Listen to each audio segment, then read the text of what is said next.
6 ਤਰੀਕ ਦੂਜਾ ਮਹੀਨਾ ਦਾ ਜਨਮ ਆ ਬਾਈ।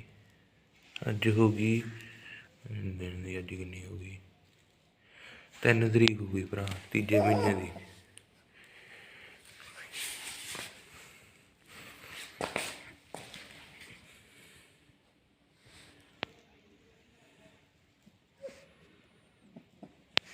ਹਾਂ।